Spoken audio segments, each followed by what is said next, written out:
12절 13절을 보겠습니다.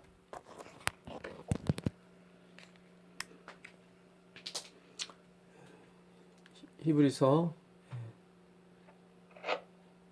4장 12절 13절. 전도사님?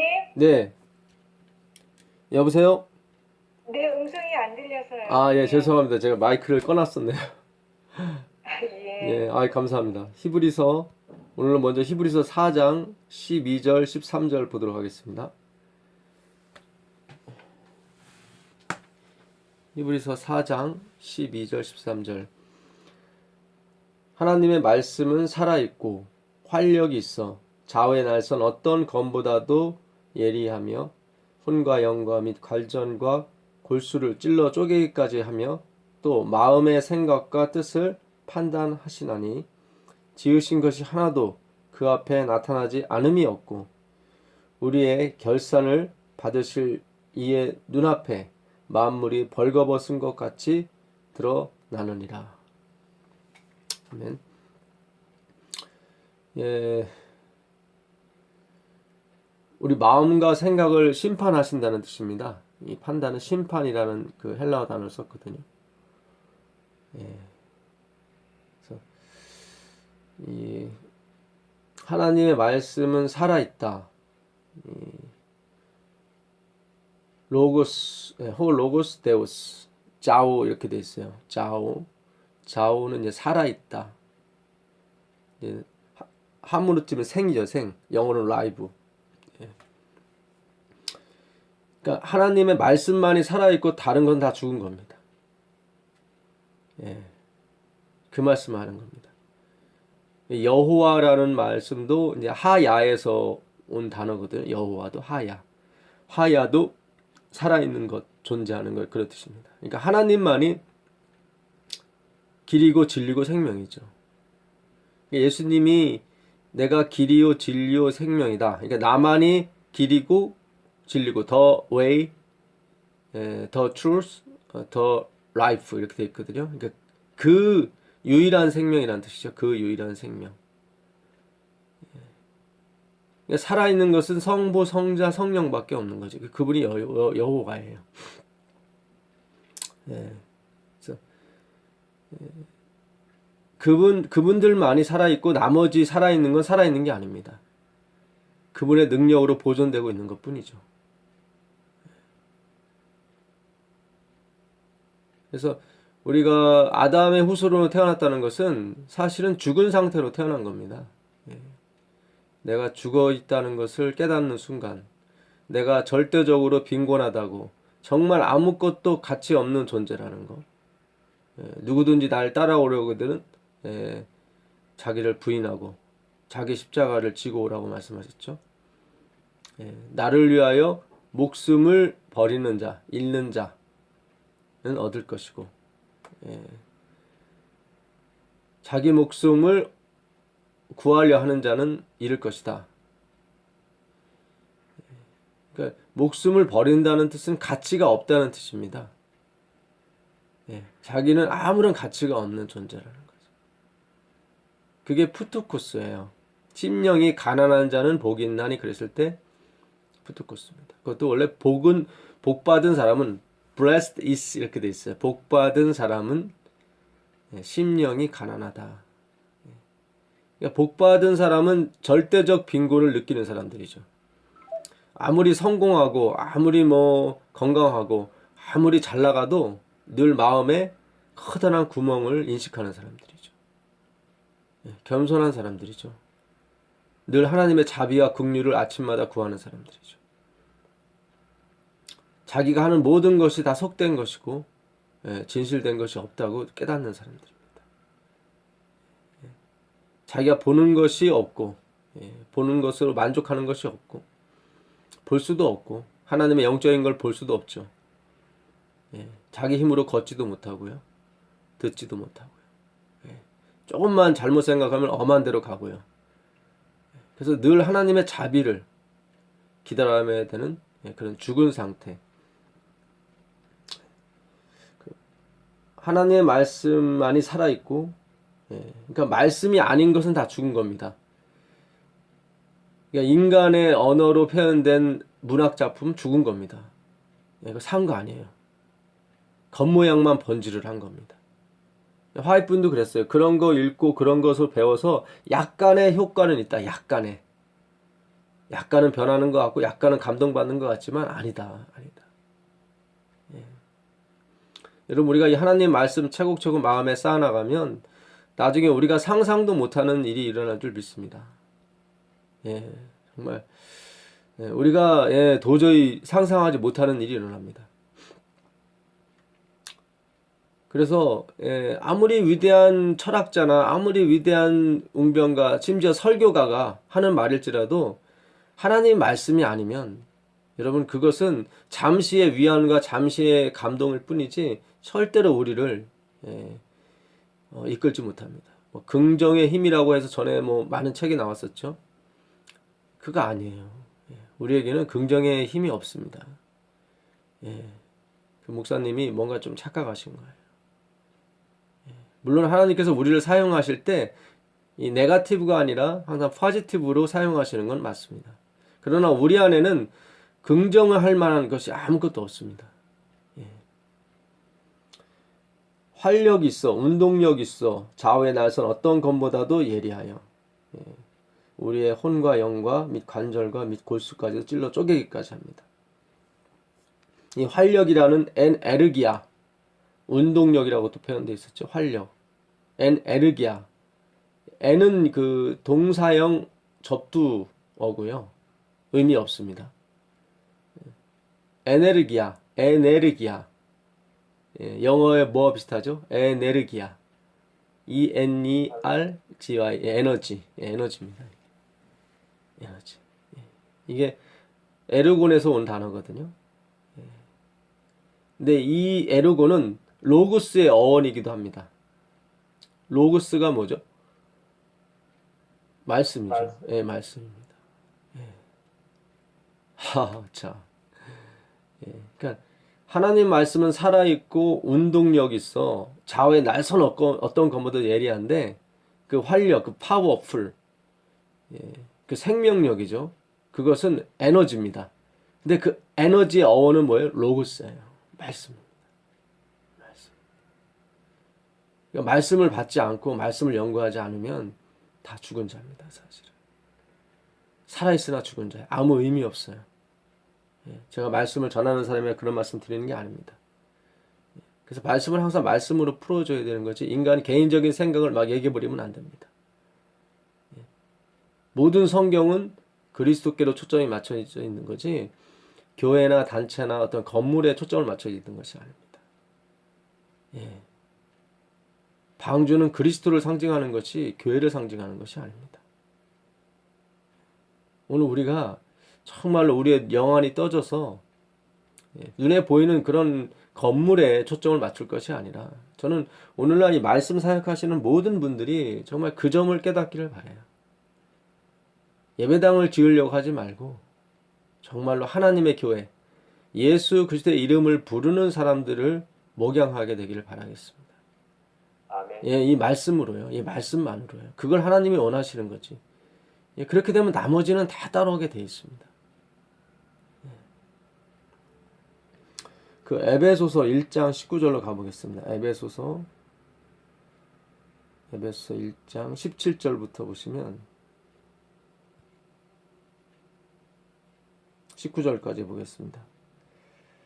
우리 주 예수 그리스도의 하나님 영광의 아버지께서 지혜와 계시의 영을 너희에게 주사 하나님을 알게 하시고 너희 마음의 눈을 밝히사 그의 부르심의 소망이 무엇이며 성도 안에서 그 기업의 영광의 풍성함이 무엇이며 그의 힘의 강력으로 역사하심을 따라 믿는 우리에게 베푸신 능력의 지극히 크심이 어떠한 것을 너희로 알게 하시기를 구하노라.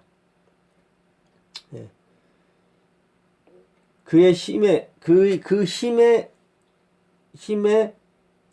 위력으로 역사하심을 따라 그 역사한다는 말이 아까 그 에르기야예요. 그의 힘의 능력으로 역사하사 워킹이죠. 이 역사하심이 에너기야, 에너지입니다. 에너지. 근데 그 에너지의 근원이 뭐라고요? 말씀이에요. 예, 말씀이에요. 인간의 지혜와 인간의 미사오구가 아닙니다. 예. 언젠가 우리가 이 말씀을 계속 연구하다 보면 엄청난 하나님의 힘의 능력을 느끼게 될 겁니다. 예. 우리가 상상할 수 없는 화이트분이 그런 계시하셨거든요. 이 말씀을 연구하는 자, 예. 그들에게는 엄청난 하나님의 능력이 부여될 것이라고. 그 사도행전 한번 가보실래요? 사도행전 가보시면 19장, 예. 바울이 3차 여행 중에 어딜 갔습니까?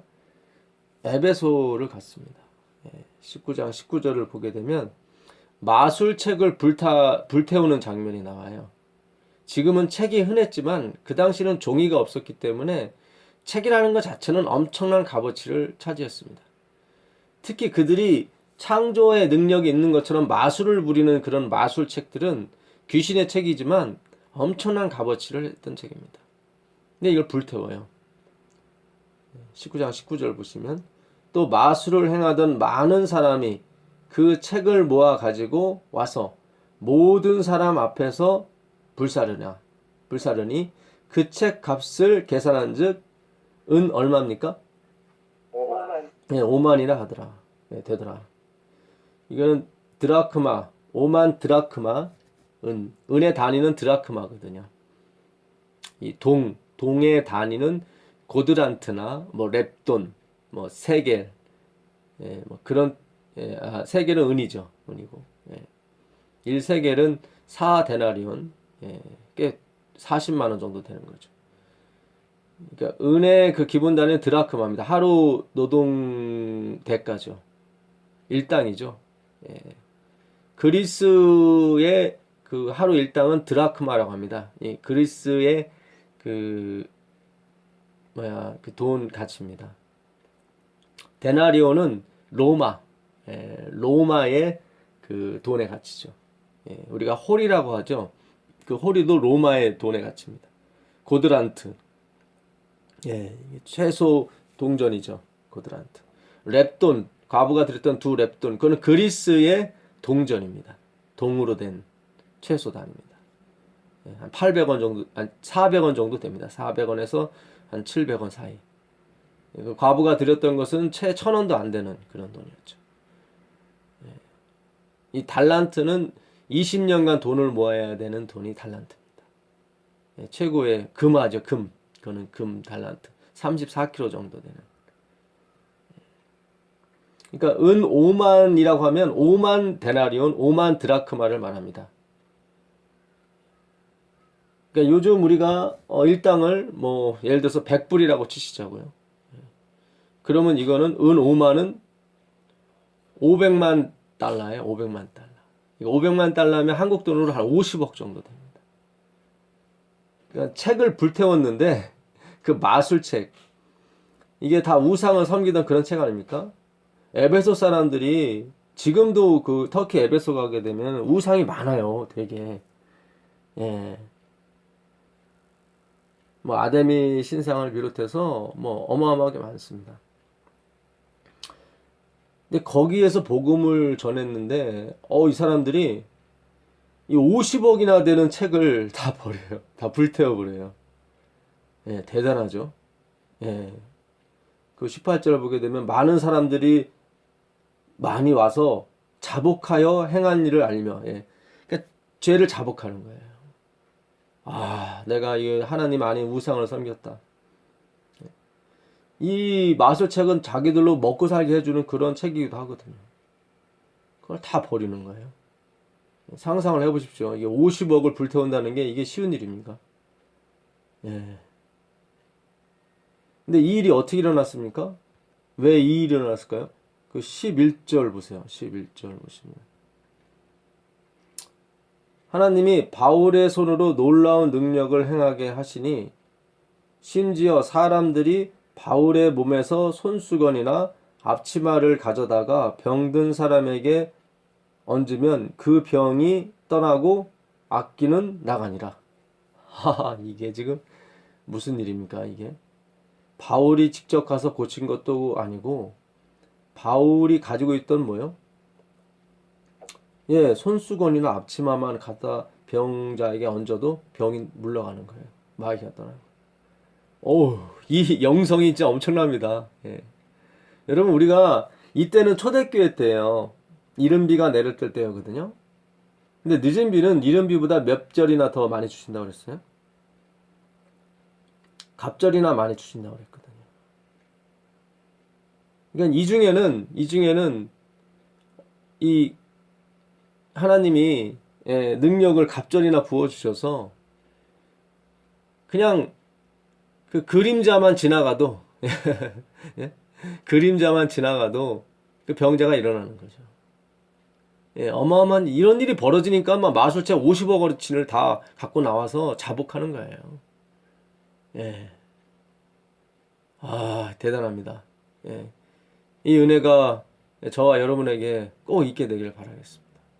아멘. 예, 우리가 하는 모든 일에 하나님께서 은혜와 강력한 힘으로 역사하사 우리가 하는 모든 말을 그들이 믿고 받아들임으로 말미암아 하나님께 영광을 돌리고 그렇게 가치 여겼던 모든 것들을 예, 티끌 가운데 버리듯이 다 갖고 나와서 불태워버리고 예.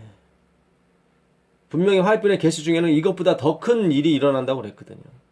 전 세계 사람들이 우리가 전하는 기별과 그런 거에 다 예, 빨려 들어가서 예, 하나님을 다 영접할 것 같은 그런 분위기가 창출된다고 그랬거든요.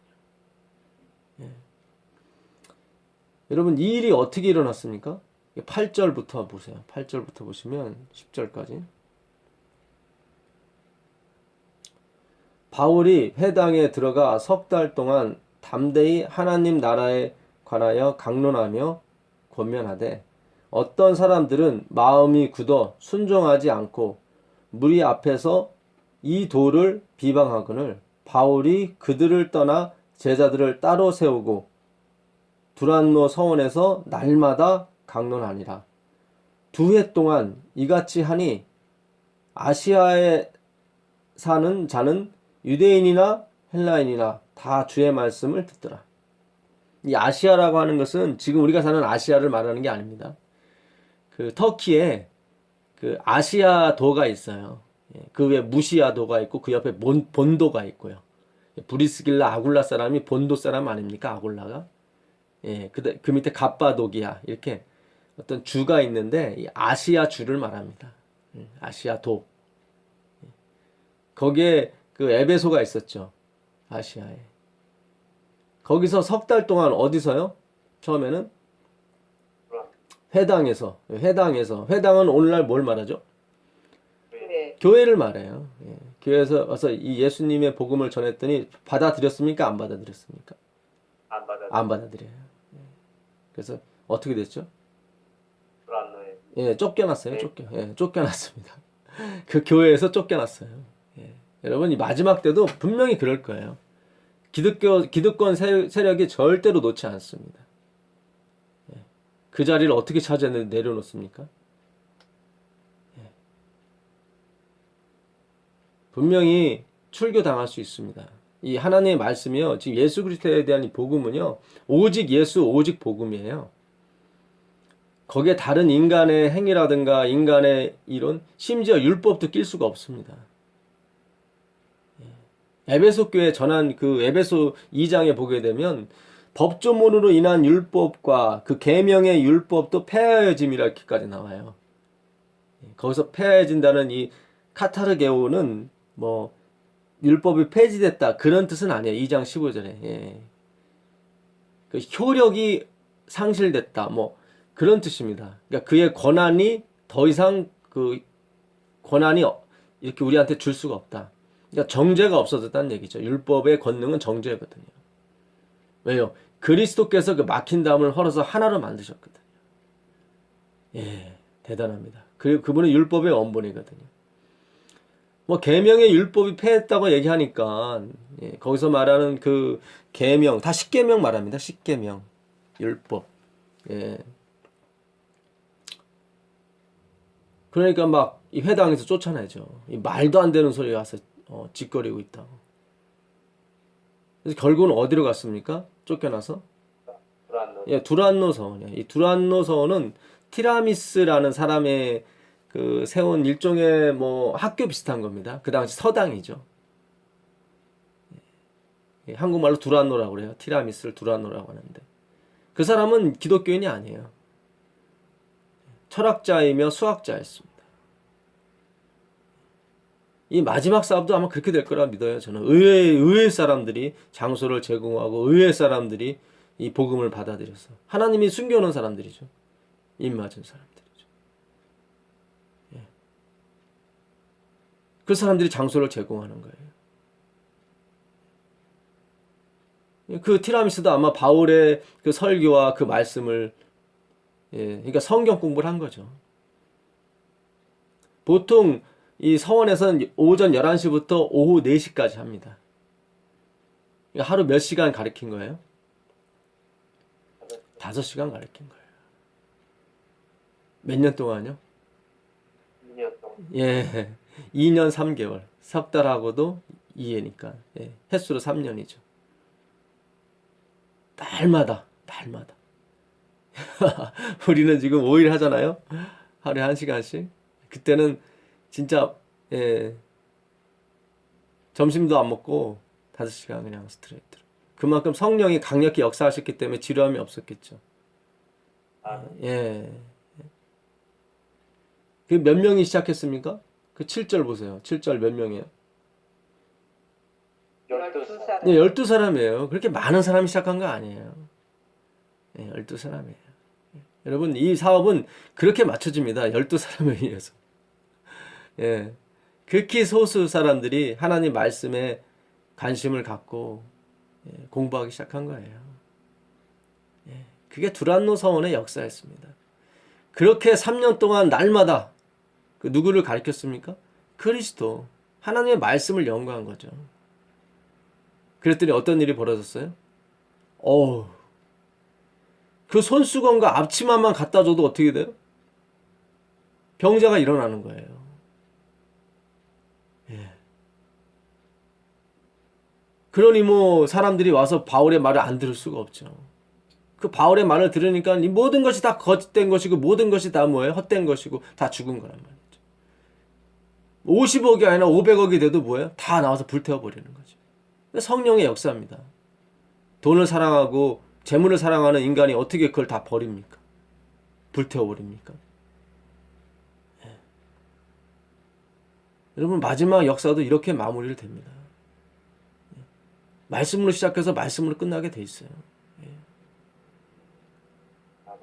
정말 우리가 오늘날 우리 목회하시는 분들이 정말 이 방송 듣고 정말 각성하고 회개해서 다른 데 관심 두지 말고 뭐 예배당 우리가 뭐 건축기사입니까? 왜 예배당을 자꾸 지려고 합니까?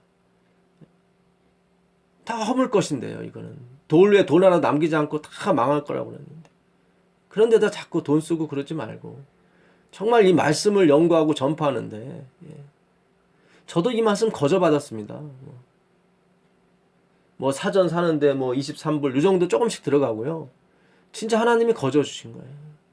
하나님이 지금 대기하고 계시다니까요. 아니 저 같은 사람한테도 하나님 말씀을 주시는데 제가 누굽니까? 이 교회, 이 기독교하고는 거리가 멀던 집안에 우상을 섬기고 아버지 어머니는 돈을 너무 좋아했던 분이고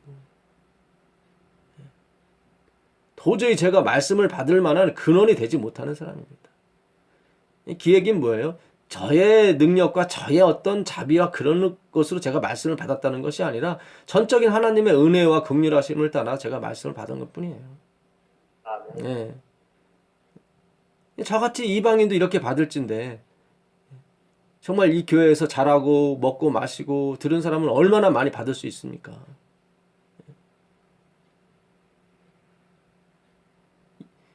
유대인이 넘어짐을 말미암아 이방인에게 뭐가 갔어요?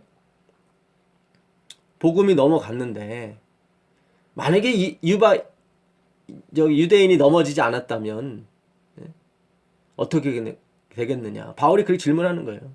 이 유대인이 넘어져서 이것이 이방인에게 복음이 증거됐는데 만약에 유대인이 넘어지지 않았다면 지금보다 복음이 더 많이 이방인에게 갔을 것이다. 그 얘기예요. 그게 로마서 11장 있는 말씀입니다. 바울의 간증이에요. 넘어져서 복음이 넘어갔다면, 넘어지지 않고 정말 하나님 안에서 주의 말씀을 제대로 깨닫고 그랬다면 더 많은 사람이 구원을 받고 더 많은데 복음이 갔을 텐데, 유대인의 풍족함이리요 이렇게 되잖아요. 그게 18절입니까?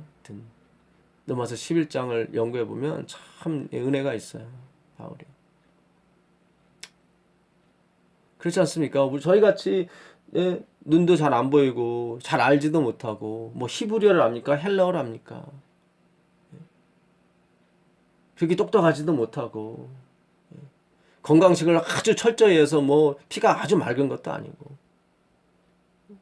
근데 만약에 정말 건강식 잘하고 피도 맑고 영어도 잘하고 머리도 똑똑하고 그랬으면 이 복음이 얼마나 더 크게 다른 사람한테 전해질 수 있었을까요? 그렇지 않습니까?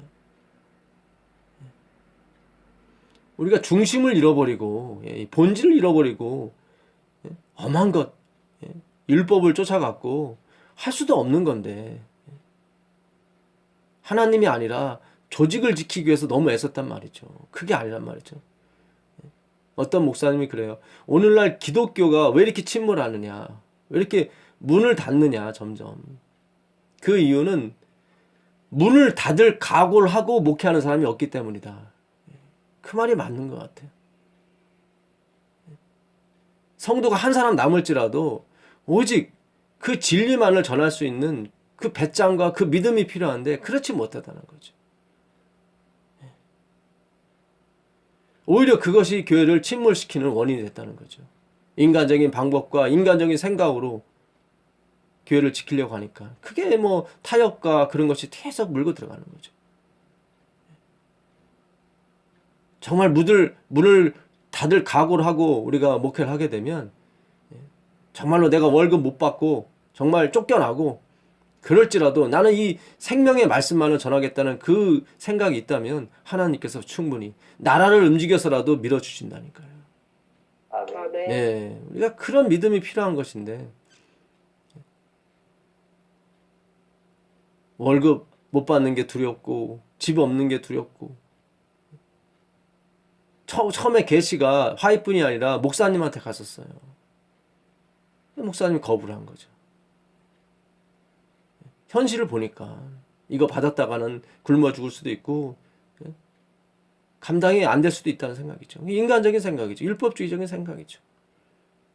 그 다음에 말씀 잘 하시는 장로님한테 갔는데 그분도 역시 똑같은. 결국 17살 먹은 다 죽어가는 여자아이한테 하나님께서 임하신 거예요. 그것은 이 마지막을 보고 우리에게 주시는 강력한 메시지입니다. 마지막도 그렇게 될 것이다. 마지막. 여러분 용기를 내시고 내가 비록 나이 먹었지만 이 말씀을 하나하나 쌓아두세요. 인생은 숫자가 아닌 것처럼 하나님의 역사도 숫자가 아닙니다. 사람의 인생이 70이요 강건하면 80이라 날아가는 화살과 같나이다 라고 고백한 사람이 누구예요? 모세예요. 근데 하나님이 모세를 몇 살에 부르셨어요? 80에 부르셨어요.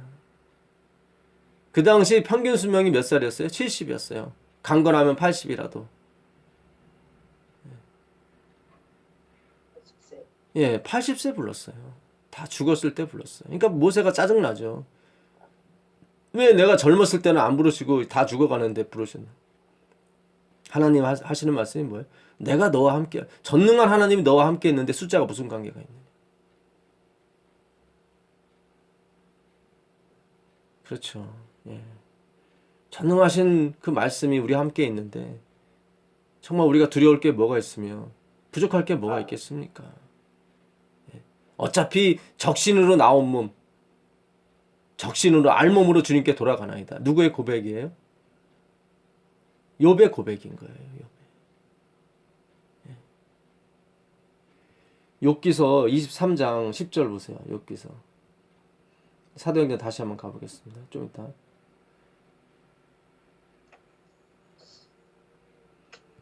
욥기서 23장 10절. 그러나 내가 가는 길을 누가 아셔요? 그가 아시나니. 예, 그가 나를 뭐 하신 후에요? 단련하신 후에는 내가 정금같이 순금같이 되어 나오리라. 뭐 대단한 말씀이죠. 예. 하나님이 아무리 핍박해도 욥은 믿음을 결코 변치 않았다. 예. 봐라. 이 정도 되면 욥이 어느 위치에 간 겁니까? 하나님보다 낫죠. 하나님은 욥한테 고통을 줬지만 욥은 절대로 그가 나를 단련하신 후에는 내가 정금같이 되어 나올 것이다. 얼마나 겸손하고 그렇습니까?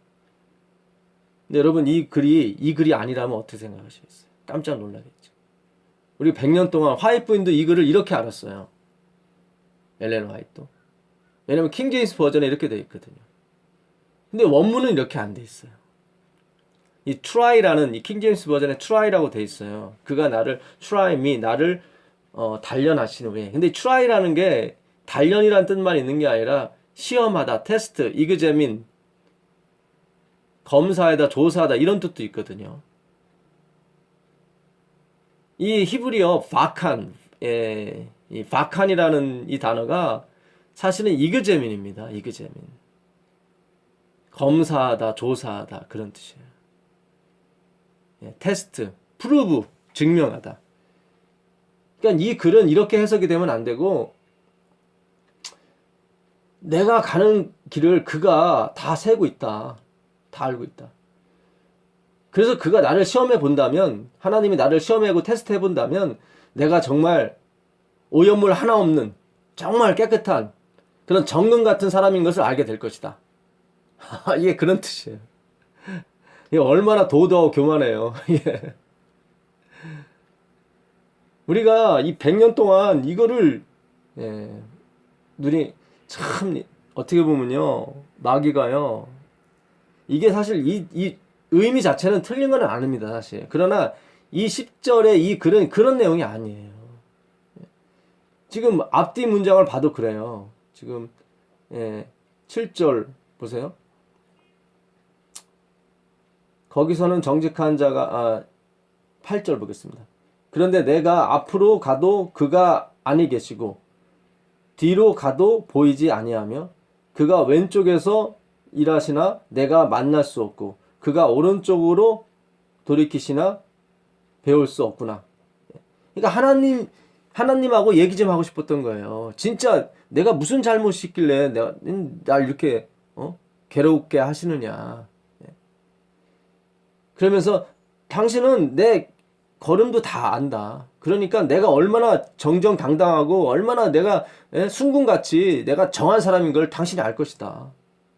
11절 보세요. 내 발이 그의 걸음을 바로 따랐으며 내가 그의 길을 지켜 치우치지 아니하였고 내가 그의 입술의 명령을 어기지 아니하고 정한 음식보다 그의 입의 말씀을 귀히 여겼도다. 지금 자기의 의를 계속 지금 증명하는 겁니다. 뭐 내가 주님께서 날 단련하시면 내가 정금같이 그런 뜻 아니에요. 이거. 그 번역 성경 중에 표준 세번역이 있습니다. 현대어 성경과 마찬가지로 그것도 원어 자체를 직접 그냥 번역한 거예요. 표준 세번역. 근데 그건 직역에 가까워요. 직역. 그러니까 현대어 성경은 더 부드럽게 이렇게 의역한 게 좀 강한 반면에 표준 세번역은 직역이에요. 그래서 읽기가 조금 이렇게 딱딱할 수도 있어요. 근데 그 표준 세번역을 보게 되면 이렇게 됐어요. 하나님은 내가 발 한 번 옮기는 것을 다 알고 계실 것이니 나를 시험해 보시면 내게 흠이 없다는 것을 아실 수 있으련만. 안타깝네. 하나님이 이렇게 미련하실까? 내가 흠이 없다는 걸 아실 텐데. 그런 얘기예요. 이 공동번역이라는 글이 있는데요. 이 공동번역은 캐톨릭과 이 개신교, 모든 캐톨릭과 개신교의 학자들이 모여서 공동으로 번역한 글이에요. 이것도 되게 좋아요. 거기도 보게 되면 이렇게 돼 있어요. 10절에. 그런데도 그는 나의 걸음을 낱낱이 아시나니 내가 좌우에 가도 하나님이 안 계시고 뒤로 돌아봐도 하나님이 안 계신데 그럴지라도 그는 나의 걸음을 낱낱이 아시나니 털고 또 털어도 나는 순금처럼 깨끗하리라. 예, 지금 욥이 자기의 의를 엄청 주장하는 거예요, 지금. 예? 털어보십시오, 털어보십시오. 내가 먼지 하나 있는가 털어보십시오. 예? 여기 23장 첫 발부터 이렇게 나와요. 욥이 말을 받는다. 개역 개정으로 볼게요. 1절 보면 욥이 대답하여 이르되 오늘도 내게 무슨 마음이요? 반항하는 마음과. 이 개역 한글에는 뭐라고 되어 있습니까? 원망하는 마음과. 그렇죠? 예, 개역 한글에는 원망한다고 나왔어요. 근데 개역 개정은 반항하는 마음과 근심이 있나니 내가 받는 재앙이 탄식보다 무거움이라. 그러니까 글 자체가 이렇게 시작이 되는데 무슨 그가 나를 단련하시면 내가 정금같이 나오겠다는 그런 말은 23장에 없어요. 지금 23장은 욥이 아주 고통의 하이라이트를 달리고 있을 때예요. 여기 한 번 더 친구가 막 반박을 하고 26장부터 31장까지 무려 6장을 아주 욥이 아주 강력히 쏴댑니다. 그러면서 자기 친구들 다 죽었으면 좋겠다, 망했으면 좋겠다 하고요. 하나님 앞에서 내가 과부와 고아를 돌아보지 않은 적이 어디 있으며 이 동네 사람이 내 고기에 흡족하지 않은 사람이 누가 있습니까? 하면서 자기의 의를 막 드러냅니다.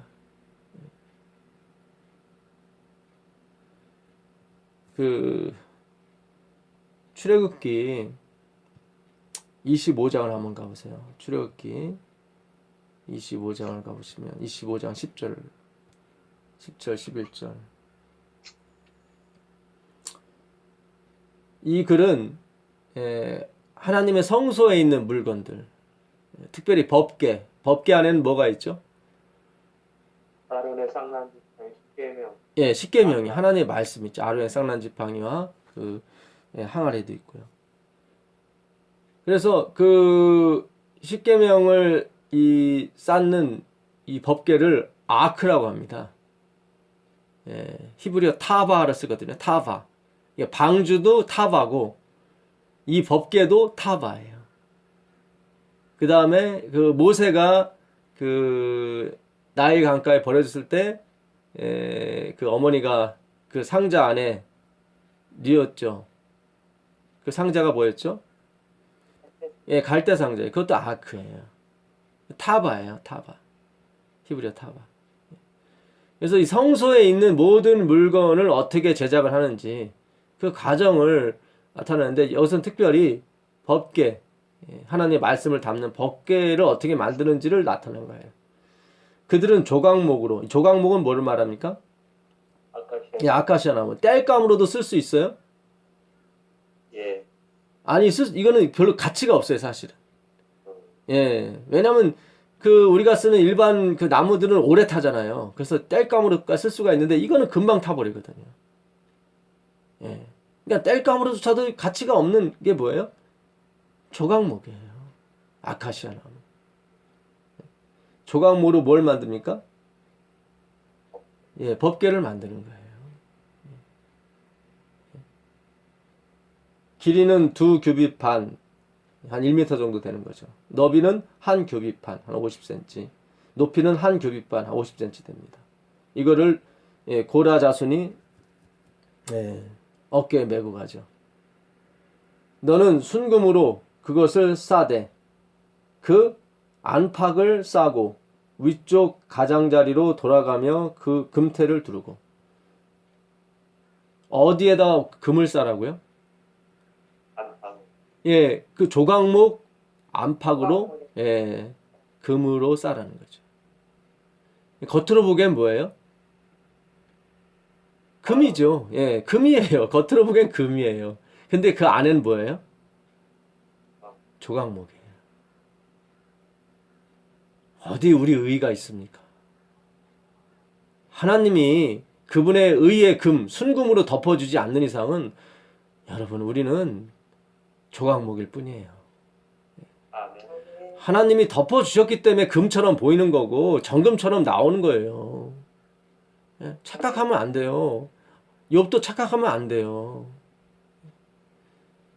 영원히 법궤는 뭐예요? 금이에요. 그러나 그 안은 영원히 뭐예요? 조각목이에요. 아파르입니다. 아파르. 하 아파르 하 아담. 그 아담은 뭐다? 그 아담은 먼지다. 그 아담은 이름이 아니에요. 사람이에요. 아담. 아담은 사람이에요. 그 사람 하 아담. 우리를 말하는 거예요. 하 아담. 예. 우리도 그 아담의 어디에 있었습니까? 허리 안에 있었거든요. 허리 안에 있었습니다. 우리도 먼지예요. 뭐 우리가 의가 있고 뭐가 있습니까? 없습니다. 없습니다. 의가 있다면 그건 하나님이 뒤집어 씌워주신 정금의 의고 세마포 흰옷의 의일 뿐입니다. 앞으로 우리가 하나님 말씀 받을 때마다 이걸 확인하게 될 거예요. 왜요? 이제 하나님께서 바울보다 더 큰 은사를 우리에게 부어주시기 때문에 모세보다 모세는 다 죽을 때 부르셨잖아요. 우리도 똑같을 거예요. 우린 더 심하게 죽을 때 우리를 부르실 거라고요. 왜요? 모세보다 더 강력한 은혜와 빛을 능력을 우리에게 부어주실 것이기 때문에. 모세가 왜 천국에 그 가나안에 못 들어갔습니까? 하나님의 거룩함을 드러내지 못해서 그랬어요. 예, 민수기 20장 12절 가보세요. 민수기 20장 12절. 여호와께서 모세와 아론에게 이르시되 너희가 나를 믿지 아니하고 이스라엘 자손의 목전에서 내 거룩함을 드러내지 아니한 고로 너희는 이 회중을 내가 그들에게 준 땅으로 인도하여 드리지 못하리라. 하나님을 믿지 못했고 전적으로요. 믿긴 믿었죠. 당신 목소리 안 나와. 연결이 끊어진 것 같은데? 들리세요? 여보세요? 안 들려 안 들려. 당신가 끊어진 것 같아. 들리세요? 네, 지금 들립니다. 네, 예, 집사람이 안 들린다고 그래서요. 네. 약간 안 들렸어. 안 들렸었어요, 전도사님. 아, 그래요? 네. 그래서 모세와 아론이 이 가나안 땅에 못 들어간 것은 하나님을 믿지 않은 거예요. 왜 믿지 않아요? 믿었죠. 근데 자신도 조금 믿었어요. 우리가 우리의 거룩함을 드러내는 것이 아니라 하나님의 거룩함을 드러내야 됩니다. 우리에겐 거룩함이 없어요. 예. 우리 자꾸 착각해요. 나한테 긍정의 힘이 있다고 생각해요. 아니에요. 없어요. 우리는. 이제 우리는 철저히 부서져야 되고 철저히 가루가 돼야 됩니다. 나까지 거. 진짜 나 같은 죄인 살리신 하나님만을 생각해야 되는 거지 나를 보시면 안 돼요. 여기 보세요. 10절에 보시면 모세와 아론이 회중을 반석 앞에 모으고 모세가 그들에게 이르되 반역한 너희여 들으라. 우리가 너희를 위하여 이 반석에서 물을 내랴. 이 반석이 물을 내게 하라고 했는데 우리가 물을 내는 것처럼 했단 말이죠. 반석이 없는 건 안에 있어요. 자기도 있고 반석도 있고. 그거 아니라니까요. 오직 반석만이 존재한단 말입니다. 우린 참여하는 존재지 그 안에 중심적인 역할을 하는 사람이 아니에요. 아멘. 예. 우리가 이 사실을 계속 명심해야 됩니다. 14만 4천의 특징은 뭐냐면 매일 아침마다 나와서 자기의 옷을 빠는 자들이에요. 나도 모르게 내 속에 거하는 죄가 뭐예요? 나도 모르게 역사하거든요. 바울이 로마서 7장에 그러잖아요. 내 속에 거하는 죄가 있는데 내가 원하지 않는 건데 자꾸 뭐가 나온다. 그게 죄예요. 하나님도 아세요. 우리를 이해하시고 아세요. 그래서 빠르라는 거예요. 뭐를요? 하나님 말씀으로. 근데 그 말씀이 율법주의 말씀이 돼버리면 빠는 게 아니라 더 더럽혀지는 거죠. 우리가 100년 동안 그렇게 했다니까요. 욥기서 23장 10절 말씀이 그가 나를 단련하신 후에는 내가 정금같이 나올 것이라는 그런 기대 속에 살았다니까요. 그게 의미상으로는 맞아요. 그러나 그 구절은 그 구절이 아니에요. 욥의 뻔뻔함이었습니다. 날 한번 털어보십시오. 나는 순금 99.9%가 아니라 100% 그 사람이라는 것을 당신이 알게 될 거라고. 말도 안 되는 소리죠. 우리가 얼마나 욥을 띄웠고 모세를 띄웠고 그랬습니까? 그렇지 않아요. 성경은 그렇게 얘기하지 않아요. 민수기 12장 3절에 모세는 전 세계에 있는 모든 사람의 마음을 합쳐도 모세 하나를 당하지 못할 정도로 뭐한 사람이었어요? 온유한 사람이었어요. 온유한 사람. 여러분 그걸로 가는 게 아닙니다. 그 품성을 말하는 게 아니에요. 하나님은 착하게 살으라고 하는 게 아니에요. 그거 아니라니까요. 막 누르고 막 억지로 참고 그런 거 아니라니까요. 그런 거 아니라니까요.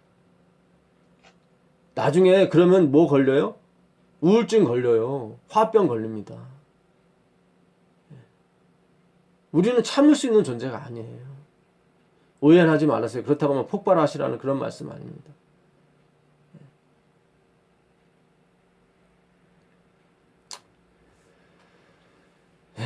정말 우리가 이 하나님의 말씀을 우리가 어떻게 보느냐. 예수님 그래서 너 어떻게 보느냐 이 말씀을.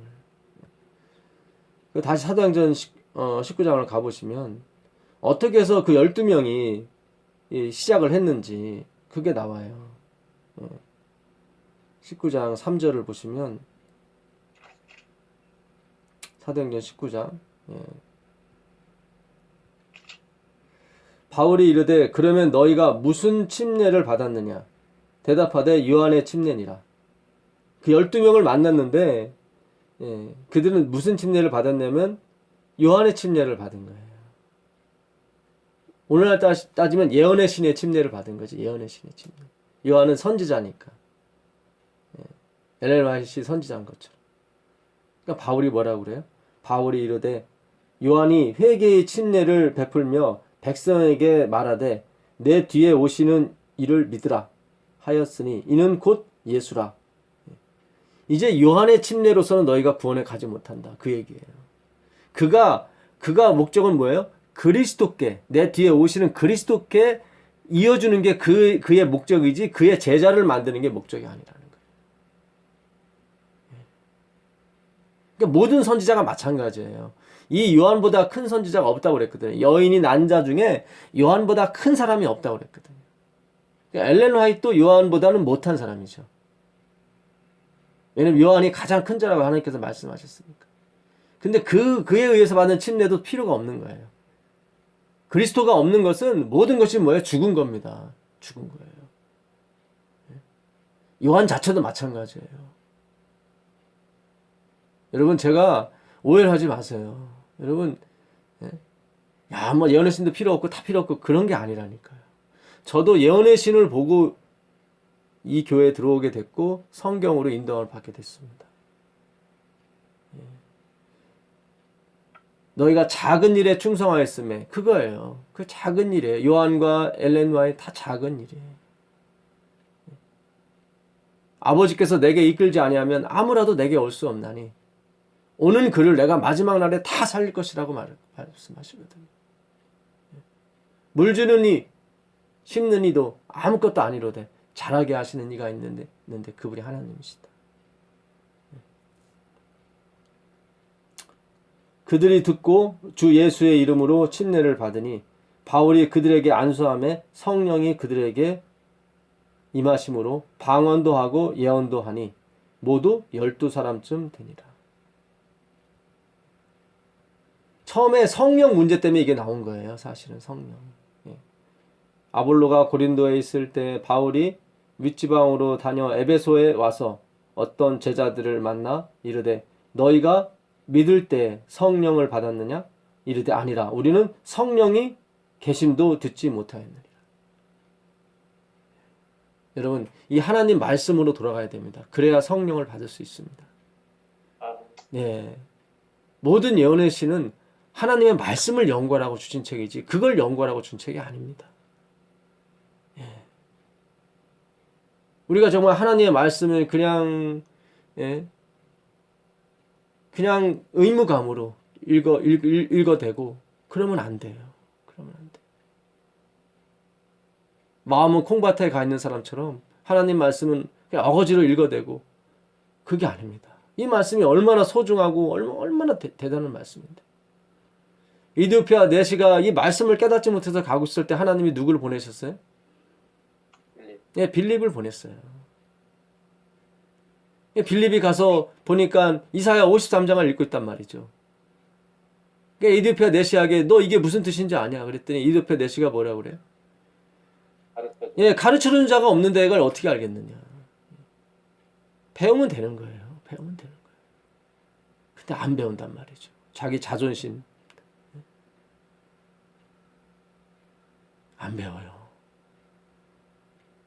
예, 걱정입니다. 걱정이에요.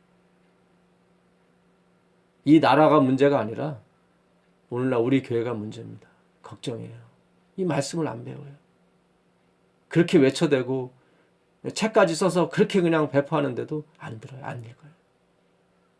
예. 그걸 막는 분들이 다 높으신 분들이거든. 자, 결국 바울이 쫓겨났습니다. 어디서요? 회당에서 쫓겨났어요. 말도 안 되는 소리 가르치지 말라고. 우리에게는 모세가 있고 우리에게는 엘리야가 있다고 하면서 정작 그들을 보낸 그리스도는 받아들이지 않는 거죠. 그러나 뜻하지 않은 사람, 두란노라는 사람을 주님께서 세우셔서 회당이 아닌 그 서당 학교에서 이 말씀이 2년 동안 전파됐습니다. 하나님의 말씀이 충만히 그들에게 임했을 때 그들의 눈에는 신기한 것들이 보이기 시작했습니다. 하나님의 성령이 역사하였고 어마어마한 일이 벌어지게 됐죠. 그 바람에 그 19장 21절에 보게 되면 바울이 어디로 가려고 그래요? 로마로 가야겠다 하면서 예루살렘 들렸다 가겠다고 그러는 거예요. 근데 성령께서 막으시죠. 예루살렘 더 이상 가지 마라. 가지 마라. 근데 그냥 이 놀라운 광경을 보니까 어디든지 살아있을 거라 생각했거든요. 그 오버하는 거예요. 아니에요. 전에 말씀드렸겠죠? 예. 내가 이 하나님의 사명, 그 하나님의 복음을 전하면은 나의 목숨도 조금도 아끼지 않겠다고 말하고 갔는데 나중에 그 총독 베스도 앞에서 그러죠. 나 좀 살려달라고.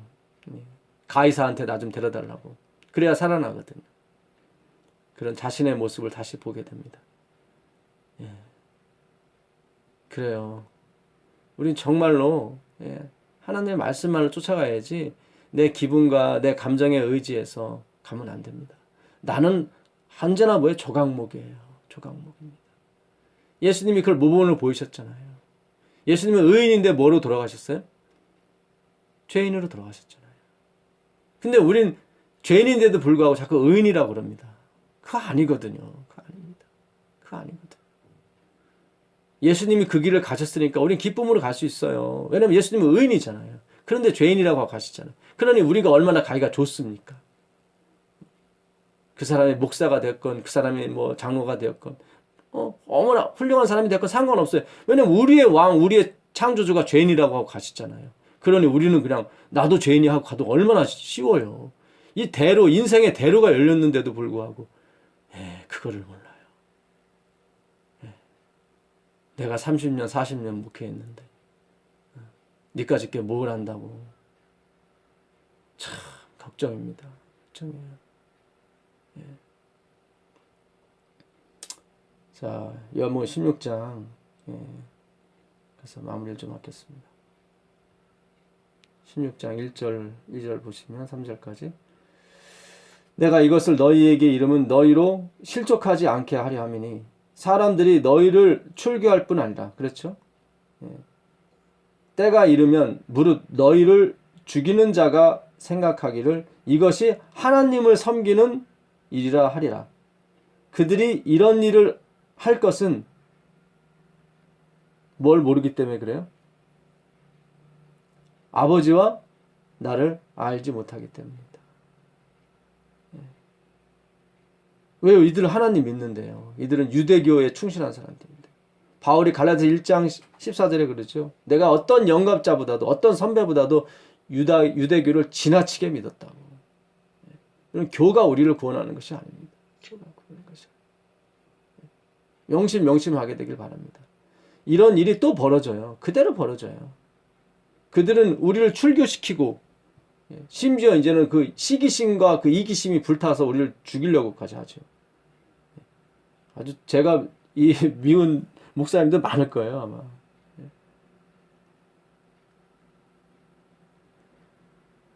이게 15장 18절부터 계속 그런 말씀 하세요. 사실은 예수님께서. 세상이 너희를 미워하면 너희보다 먼저 나를 미워하는 줄 알라. 이 세상 안에 누가 들어가 있어요? 유대교가 들어가 있는 거예요.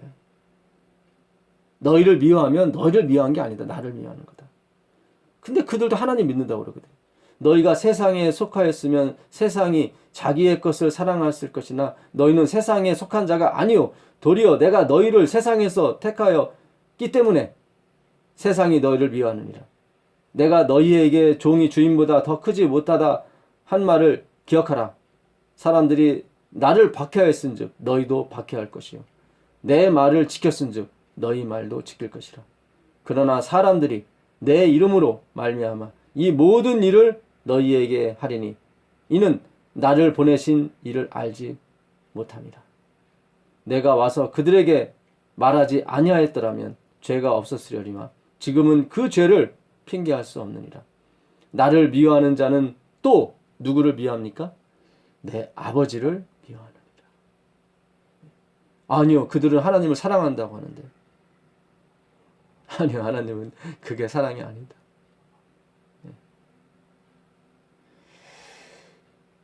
16장에 성령이 임하시면 그것만 읽고 마치겠습니다. 16장 7절 보겠습니다. 그러나 내가 너희에게 실상을 말하노니 내가 떠나가는 것이 너희에게 유익이라. 내가 떠나가지 아니하면 보혜사가 너희에게 오시지 아니할 것이요 가면 내가 그를 너희에게로 보내리니. 성령을 보내주겠다는 거죠. 그가 와서 죄에 대하여 의에 대하여 심판에 대하여 세상을 뭐 하시리라? 책망하시리라. 이 책망한다는 엘레코라는 이 헬라어는 어떤 너 이놈의 자식 잘못했어 그런 뜻이 아닙니다. 그런 게 아니라 얘야 네가 얼마나 지금 벌거벗었는지 내가 알려줄게. 네가 얼마나 지금 아픈지 알려줄게. 네가 얼마나 지금 병들었는지 내가 알려줄게. 죄가 뭔지를 알려줄게. 그런 뜻이에요. 그러니까 우리는 지금까지 계속 뭐 살인하지 말라, 간음하지 말라, 뭐 하지 말라 거기에만 계속 문자적으로만 계속 그 매달렸죠. 그러지 않으면 죄가 없다고 생각했단 말이죠. 그런 죄가 말하는 게 아니에요. 그거는 죄 악들이고 그거는 나오는 거고요. 아까 모세가 지었던 죄가 뭡니까? 그는 애굽에서 살인을 저지른 사람인데 거기서는 그 얘기 안 해요. 하나님께서. 우리가 봤을 땐 살인이 더 크지 뭐 우리가 너한테 물을 주랴 이게 뭐가 큽니까? 근데 하나님 보시기에 그게 아니라고요. 모든 죄의 출발은 하나님을 떠나는 우리에서 출발했기 때문에 루스벨에서 출발했기 때문에 하나님을 떠난 내가 뭔가 할 수 있다는 것은 다 이게 반역입니다. 반역이에요. 그것이 뭐 교회 나와서 봉사를 하는 것이 됐든 설교를 하는 것이 됐든 전도를 하는 것이 됐든 너희가 세상에 두루다니면서 교인 하나를 얻었음에 배나 더 지옥 자식을 만들어 놓는다는 그런 말씀이 있는 것처럼 내 자신이 조각목이고 내 자신이 어떤 존재를 밝혀주는 게 성령 보혜사예요. 내가 조각목이다. 죄에 대하라 하면 그들이 나를 믿지 아니하며 의에 대하라 하면 내가 아버지께로 가니 너희가 다시 나를 보지 못하며 심판에 대하라 하면 이 세상 임금이 심판을 받았느니라. 우리가 사탄에 대해서 너무 겁먹거나 그 사람에 대해서 너무 연구할 필요 없습니다. 13절 보시면 그러나 진리의 성령이 오시면 진리예요. 성령은 진리의 말씀이에요. 로고스입니다. 이번에. 그가 너희를 모든 진리 가운데로 인도하시리니. 이 인도한다는 말도 마찬가지예요. 그 밝은 빛으로 가서 우리가 얼마나 흠과 그 점이 있는지를 가르쳐 주시는 거죠. 그래서 누구를 옷 입으라고요? 그리스도를 옷 입어야 됩니다. 그가 스스로 말하지 아니하고 오직 듣는 것을 말하며 장래일을 너희에게 알리시라. 이 장래일은 뭐 예언을 말씀하시겠다는 그런 장래일이 아니에요. 하나님의 말씀이 장래에 이루어지는 것을 너에게 보여줄 것이다. 그 말씀이에요. 그 말씀. 그 하나님 말씀이 뭡니까? 그리스도죠. 그리스도죠. 그분께서 다시 재림하시는 것, 그분이 다시 심판하러 오시는 것, 우리를 구원하러 오시는 것을 성령께서 확신을 우리에게 주시는 것입니다. 그가 내 영광을 나타내리니. 그렇죠. 이거예요. 성령께서 오셔 하시는 말씀은 내가 나의 영광을 나타내는 것이 아니라 그리스도의 영광을 나타낼 것이다. 내 것을 가지고 너희에게 알리겠습니다. 영원히 조각목이 되신 그리스도, 그분을 알리는 것이 아버지와 성령님의 뜻입니다. 이 이야기를 바꿔 말하면 예수님이 오기 직전에 예수님의 조각목 되심을 나타내는 것이 아니라 사람들은 다 자기 영광을 나타낸다는 거죠. 성령께서 오셔서 야, 그게 하나님의 영광이 아니다. 그건 네 영광이지. 그렇게 말씀하시는 거예요. 그게 간증이냐? 그게 네 자랑이지. 이렇게 하나님께서 분명히 말씀해 주시는 거예요. 그래서 그들로 하여금 누구에게로 돌아오게? 그리스도의 영광으로 돌아오게 만드시는 것입니다. 그분이 바로 성령 하나님이세요. 예. 오늘 요한복음을 통해서 하나님께서 우리에게 주시는 말씀, 예. 다음에 언제 우리가 또 뭐 내일이 됐든 시간이 되면 그 에베소 교회에서 사도행전 에베소 교회에서 3년 동안 있었을 때 바울이 무엇을 가르쳤는지 그 에베소서에 보게 되면 자세히 나와 있습니다. 그걸 보면 또 깜짝 놀라실 거예요. 야, 이런 말씀이 또 에베소에서 이런 말씀 가르쳤구나 바울이. 뒤집어지죠. 지금 저를 잘못됐다고 말씀 이렇게 하고 싶은 목사님들이 있을 수 있을 거예요. 근데 반박을 못해요. 왜요? 성경으로 다 가르치니까. 성경. 믿기는 하겠죠. 그러나 성경으로 가르치니까 어떻게 할 수가 없죠. 참 제가 별일 다 당했습니다. 성경 못 가르치게 만들어 놓고요. 강단에서 시간 안 주고. 그래서 결국 나왔죠. 그 교회도. 근데 신기하게 교인들이 그 목사님을 쫓아가는 거예요. 아, 이 기득권이라는 것이 진짜 결국 말씀이 안 계시면 결국 성도들은 다 빠져나가게 돼 있습니다. 그게 남은 자가 아니에요. 말씀으로 남아야 되는 거지. 어떤 교회는 돈을 저한테 주고 이렇게 나가라고 하시는 데도 있더라고요.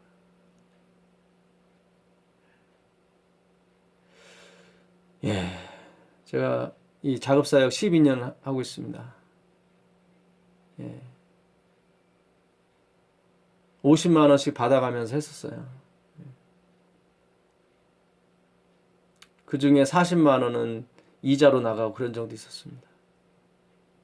제 빚은 아니었고요. 그런데도 하나님께서 굶지 않게 해주시고 하나님께서 말씀 주시고 기가 막힌 돈이 떨어져가 좀 되면 또 하나님께서 하늘에서 내려주시고 저희가 막내 처남 돈을 좀 갖고 있었어요. 한 4년 동안. 막내 처남이 미국에 오면 좀 달라고. 아버지가 물려주신 유산이 좀 있었거든요. 각자에게 조금씩 나눠줬었어요. 그러니까 저희도 그것으로 사실 살았죠. 제가 뭐 나라에서 받는 돈을 어떻게 다 삽니까? 근데 저희도 이번에 미국 가기 전에 다 이제 이렇게 바닥이 났죠. 집사람이 여보 이제 나도 일해야 될 것 같아. 또 하나님께서 일하시겠지. 그리고 이제는 처남이 맡겨놓은 돈 이제 2만 불을 갖다 줬죠. 근데 처남이 그러는 거예요. 6천 불이 부족하다고. 집사람은 분명히 다 줬는데 부족하다는 거예요. 그냥 넘어가지. 뭘 그 6천 불 또 받으려고 또 그러나. 밝혀내라는 거예요. 집사람이 갖고 한 20일은 막 끙끙 앓으면서 그냥 은행 다니고 저기 다니고 뭐 장부 뒤지고 뭐 잘 기록해 놓으면 좋을 텐데 그냥 믿고선 준 거죠, 사실은.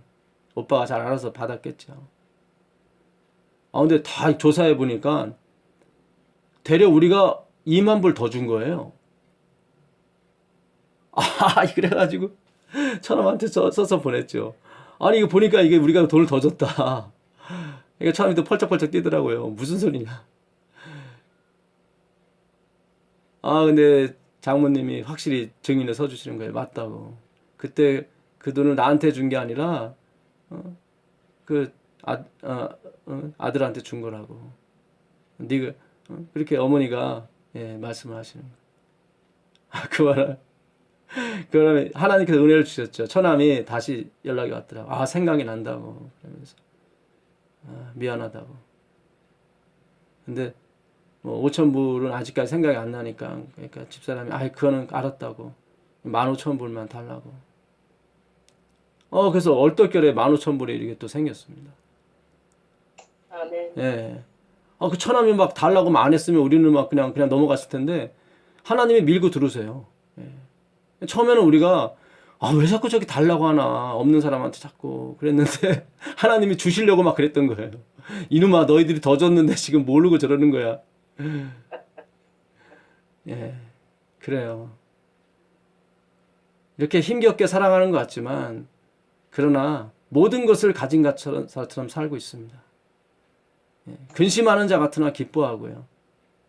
아멘. 가난한 자 같으나 부유케 하는 사람이 바로 그리스도인들이고 남은 사람들입니다. 하나님 말씀만 보고 왔죠. 제가 12년 전부터 매일매일 성경만 가르치고 왔어요. 저는 그게 좋았고, 제가 50만 원을 받든 30만 원을 받든 아무것도 못 받든 상관이 없었어요. 우린 그것이 좋았고 그것이 기뻤습니다. 우린 마지막까지도 그렇게 갈 거라 생각이 합니다. 아멘. 이 사업은 그런 사람들이 마치게 될 겁니다. 빚도 없이 이름도 없이 정말 평신도에서 맞춰진다고 그랬거든요. 아까 12명의 에베소 사람들이 모여서 말씀을 연구한 것처럼 우리가 이 정말 이역만리 머나먼 땅에서 하나님 말씀이 사모해서 이렇게 모인, 아마 우리를 통해서 하나님께서 반드시 이 평신도를 통해서 마감하시고 영광 홀로 받으실 줄 믿습니다. 아멘. 기도하겠습니다. 하늘에 계신 아버지 하나님, 감사합니다. 정말 하나님의 놀라우신 은혜와 그 말씀의 능력으로 말미암아 저희가 살아가고 있습니다. 말씀이 아니면 산 게 아닙니다. 주여, 우리가 무엇이 간데 주께서 우리를 사랑하셔서 우리에게 말씀과 은혜를 주시나이까. 아버지여, 우리가 남을 비판하는 것이 아니라 남을 정말로 사랑함으로 그들에게 권고의 말씀을 할 수 있도록 주님 도와주옵소서. 아멘. 하나님의 놀라우신 자비와 은총이 말씀을 사모하시는 우리 성도분들 위해 영원토록 함께하여 주시기만을 우리 주 예수 그리스도의 이름으로 간절히 기도드립니다. 아멘. 감사합니다. 고맙습니다. 수고하셨습니다. 감사합니다. 네, 감사합니다. 감사합니다. 네. 네, 뵙겠습니다. 고맙습니다.